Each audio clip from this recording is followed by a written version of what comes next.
बिस्मिल्लाहिर्रहमानिर्रहीम। आज हमारा थर्ड लेक्चर है, वो किसके बारे में है? External structure of lungs. अब हमने पढ़ना है एक्सटर्नल स्ट्रक्चर ऑफ लंग्स के बारे में। तो सबसे पहले तो हम देखेंगे कि ये कहाँ प्रेजेंट है। Present in the chest cavity, ये आपकी चेस्ट कैविटी पे प्रेजेंट है। आपके टू लंग्स प्रेजेंट होते हैं, एक राइट पे और एक लेफ्ट में, और ये प्रोटेक्टेड बाय द रिब के जो आपकी पसलियों इसको क्या करी है, प्रोटेक्शन प्रोवाइड कर रही है। एंड इंटरकोस्टल मसल्स से मुराद ये जो रिब्स के दरमियान मसल्स मौजूद होते हैं उनको हम बोलते हैं इंटरकोस्टल मसल्स।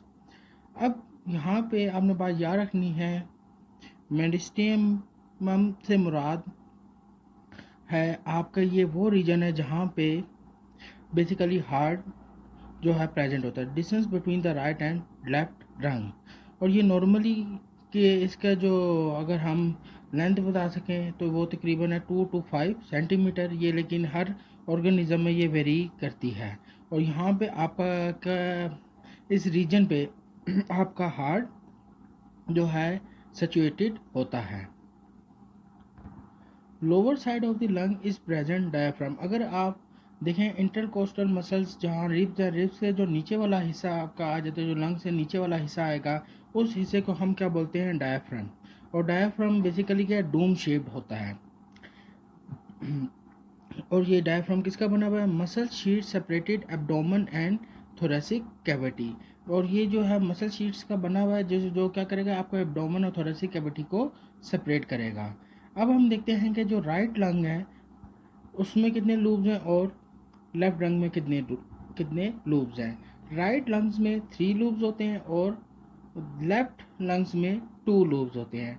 अब यूं का सवाल आ सकता है, differentiate between the right and left lungs, और ये सवाल यूं भी बन सकता है कि लूब्स बताएं, राइट लंग्स में कितने लूब्स हैं, लेफ्ट लंग्स में कितने लूब्स हैं। तो आपने ये याद रखना है कि राइट लंग्स में 3 लूब्स हैं, उनके नेम क्या है? सुपीरियर लूब, इन्फीरियर और मीडियन। जबकि लेफ्ट लंग में 2 लूब्स हैं जिनको हम सुपीरियर और इन्फीरियर लूब बोलेंगे। अब इसमें जो तीसरा लूप है जिसे आप क्या बोलेंगे, मीडियन। बेसिकली ये जो मीडियन लूप है यहाँ पे क्या होता है, हीलियम। हीलियम बेसिकली क्या है, डिप्रेशन है, depression in the middle of the medial loop. Basically क्या होता है, ये जो मीडियल लूप आपका मौजूद है इसमें डिप्रेशन है, इसमें क्या ट्रायंगुलर होल समझे मौजूद है, ट्रायंगुलर डिप्रेशन मौजूद होती है जो बेसिकली क्या करती है, कनेक्टिंग करती है दो चीज़ों को, एक मेडिस्टियम को और प्लूरा को। अब बेसिकली ये प्लूरा और मेडिस्टम को तो आपको मैंने बता दिया, वो रीजन है जहाँ पे हार्ट क्या है, प्रेजेंट होता है। अभी इसको आगे चलकर हम डिस्कस करते हैं ये प्लूरा से क्या मुराद है। और आपने हीलियम को ये बात याद रखनी है, ये एक डिप्रेशन है। डिप्रेशन कैसी है? ट्रायंगुलर डिप्रेशन है जो कि 2 पॉइंट्स को कनेक्ट कर रही है। कौन कौन से वाले पॉइंट्स को? मेडिस्टिनम और प्लूरा को।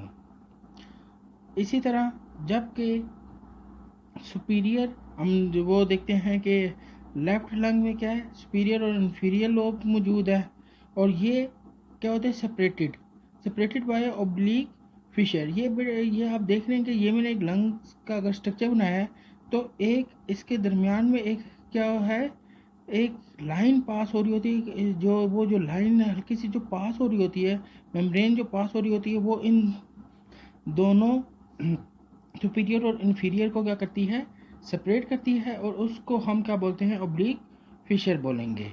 अब बेटा प्लूरा की बात करें तो ये lungs are covered by a double membrane which is called as pleura.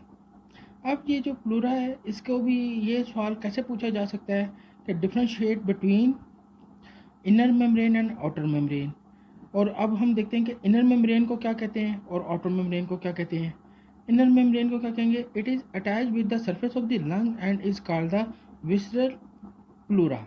जो आपकी मेम्ब्रेन, जो लंग की मेम्ब्रेन किसके साथ अटैच हो, सरफेस ऑफ द लंग में जो मेम्ब्रेन आपकी किसके साथ अटैच है, सरफेस ऑफ द लंग के साथ अटैच है, उसे हम क्या बोलेंगे, विसरल प्लूरा।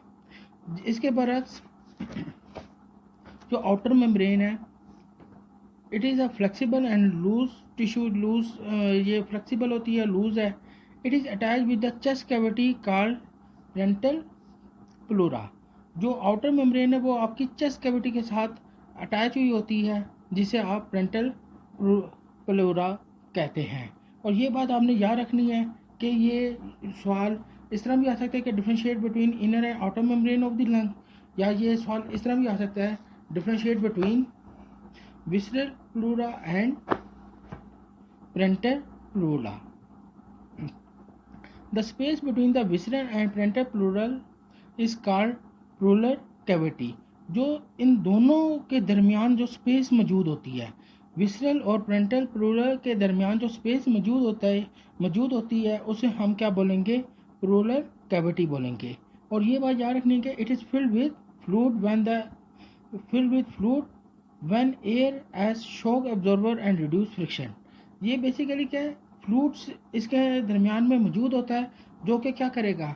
बेसिकली वो शॉक एब्जॉर्बर के तौर पर इस्तेमाल होगा। वो क्या करेगा? जो है ज़ाहिर बात है वो फ्रिक्शन को रिड्यूस कर देगा। ज़ाहिर वो फ्लूइड है, फ्लूइड का मकसद भी यही है कि वो फ्रिक्शन को क्या करे? रिड्यूस करे, और वो जो है शॉक एब्जॉर्बर के तौर पर इस्तेमाल होगा, ताकि आपके लंग्स को डैमेज ना हो। तो ये तो आपका किसके बारे में था? External structure of the lung के बारे में। अब हम पढ़ेंगे मैकेनिज्म ऑफ ब्रीथिंग।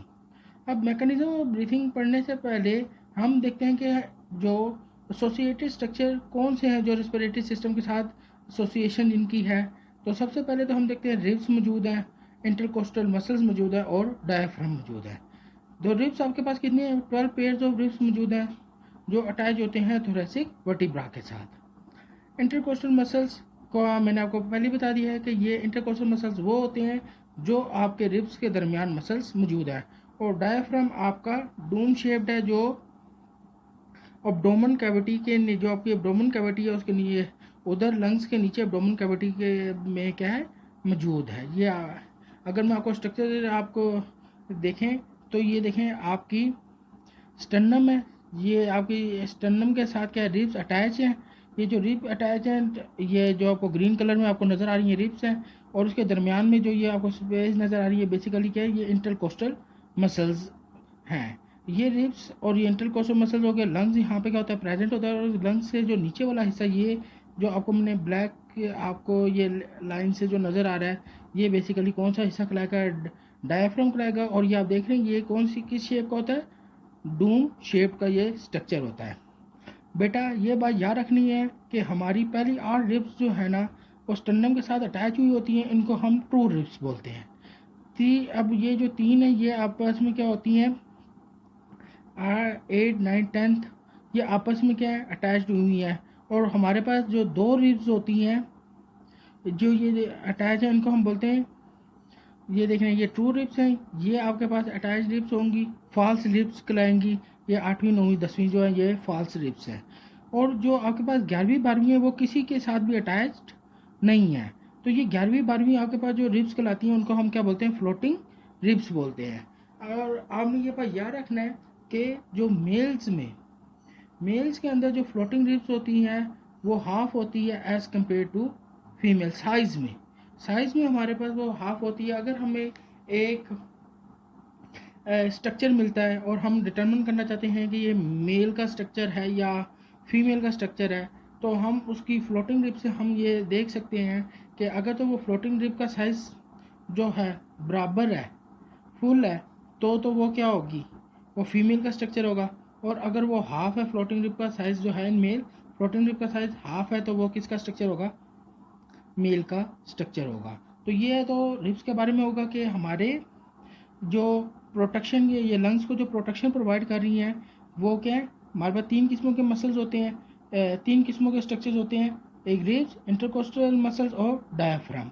और रिब्स हमारे पास 12 पेयर्स की फॉर्म में मौजूद हैं, और उसमें से भी हमारे पास ट्रू रिब्स, फॉल्स रिब्स और फ्लोटिंग रिब्स मौजूद हैं। और ये बात याद रखनी है कि हमारे पास जो डायफ्राम होता है वो किस शेप होता है? डूम शेप का स्ट्रक्चर होगा। ये स्ट्रक्चर समझ आने के बाद फिर हमें आसानी हो जाएगी कि हम मैकेनिज्म ऑफ ब्रीथिंग को समझ सकें।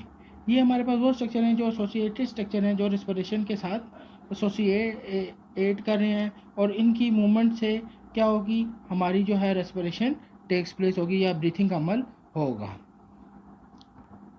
ब्रीथिंग का जो प्रोसेस है वो 2 स्टेप्स पे डिपेंड करता है। एक को हम इंस्पायरेशन बोलते हैं और दूसरे को एक्सपायरेशन कहेंगे। अब बेसिकली क्या होता है, the volume of the chest cavity is just to inhale and exhale air. जो आपकी चेस्ट कैविटी है उसका जो वॉल्यूम है, उसका जो साइज इंक्रीज या डिक्रीज होता है वो डिपेंड करता है या हम इनहेल कर रहे हैं गैस को या एक्सहेल कर रहे हैं। अब आपने ये बात याद रखनी है कि जो प्रेशर है वो इन्वर्सली प्रोपोर्शन है वॉल्यूम के विद रिस्पेक्ट टू गैस। जब अगर प्रेशर ज़्यादा होगा तो वॉल्यूम कम हो जाएगा। गैस ऑलवेज मूव, और हमें ये बात भी याद रखनी है कि gas always move from higher pressure to the lower pressure. Gas हमेशा कहाँ से मूव करेगी, जहाँ पे हाइयर प्रेशर होगा, हाइयर प्रेशर से वो लोअर प्रेशर की तरफ मूव करेगी। When the volume of the lung is increase the pressure of the air in the lungs. जब वॉल्यूम आपका लंग्स का इंक्रीज हो जाएगा तो प्रेशर आपका क्या है, the pressure of the air in the lung क्या हो जाएगा, डिक्रीज हो जाएगा, और एयर की साइड मूव कर जाएगी आउटसाइड ऑफ द लंग। और इसी तरह क्या होता है, the reversal happen during exhalation. ये तो इनहेल जब हमने सांस ली, सांस लेने में क्या हुआ कि आपका लंग्स का वॉल्यूम ज़्यादा हो गया, जिसकी वजह से क्या हुआ, प्रेशर डिक्रीज कर गया और हवा क्या इनसाइड मूव, आपकी जो इन द लंग्स वो एयर जो है वो आउटसाइड क्या होगी, मूव करेगी। और इसी का जो रिवर्सल होता है वो किसकी वजह होता है, एक्सहाइलेशन में, जब आप एक्सहेलिंग करते हैं, जब आप सांस बाहर निकालते हैं। अब देखते हैं कि ये प्रोसेस कैसे टेक्स प्लेस हो रहा है। अब सबसे पहले हम इंस्पायरेशन को देखते हैं, इंस्पायरेशन से क्या मुराद है। अब इधर भी हमारे पास 3 चीज़ें जो है ना हमें पता होनी चाहिए कि सबसे पहले तो इंटरनल जो इंटरकोस्टल मसल्स हैं वो क्या करेंगे, रिलैक्स होंगे।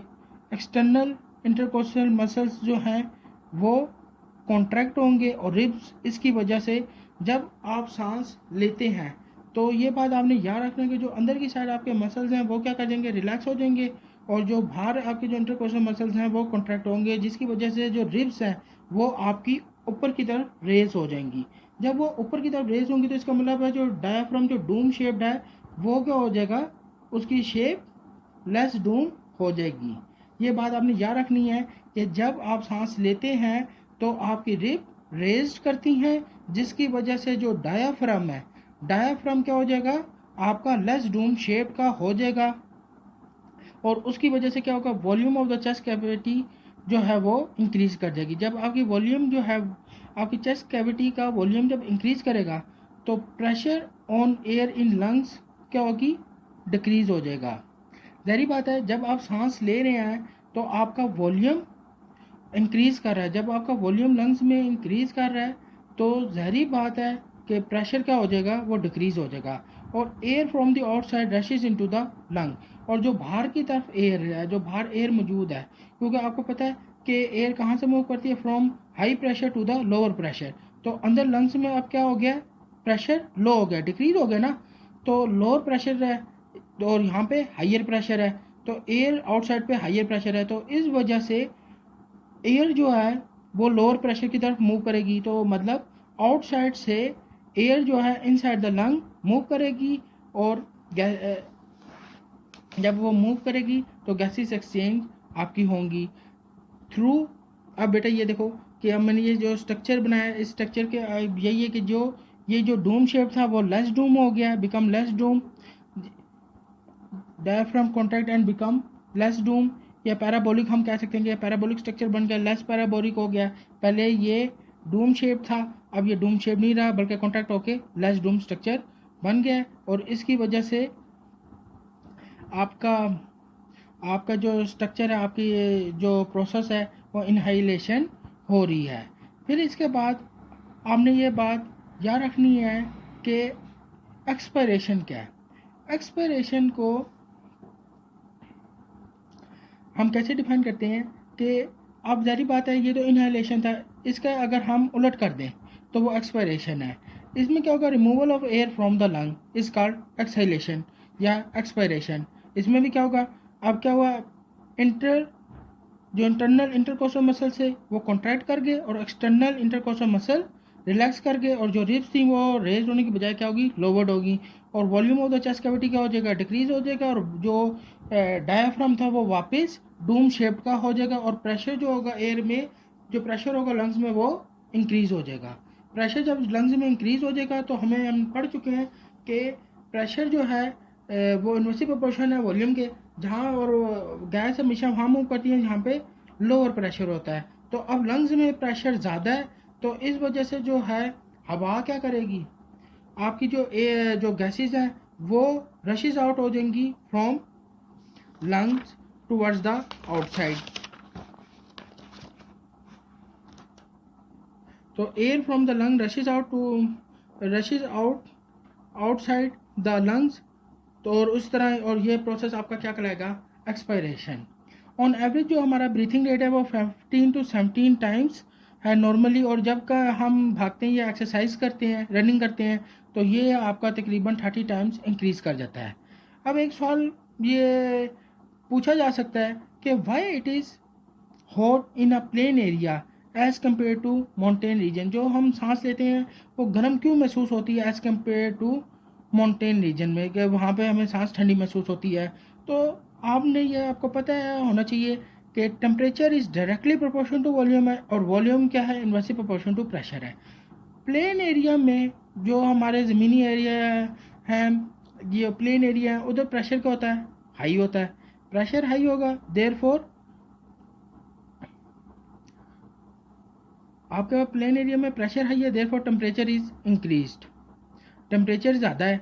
On increasing the pressure the distance between the molecule क्या होगा, जो डिस्टेंस है, जब प्रेशर आपका इंक्रीज हो जाएगा तो उसके वजह से जो एयर्स के जो मॉलिक्यूल्स हैं उनके दरमियान में जो डिस्टेंस है वो क्या हो जाएगा, डिक्रीज हो जाएगा। और उस डिक्रीज होने की वजह से जो कोलिजन है वो ज़्यादा हो जाएगी, कोलिजन बिटवीन दैम जो है वो ज़्यादा हो जाएगी। और जब आपको पता है मॉलिक्यूल्स की कोलिजन ज़्यादा होगी, तो कोलिजन ज़्यादा होने की वजह से जो है वो टेम्परेचर इंक्रीज़ कर जाएगा।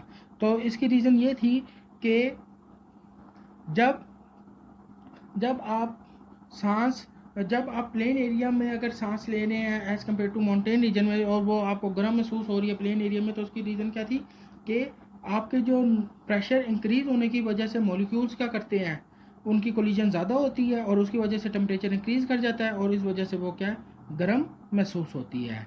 तो ये तो बेटा किसके बारे में था, आपका मैकेनिज़्म ऑफ ब्रीथिंग के बारे में।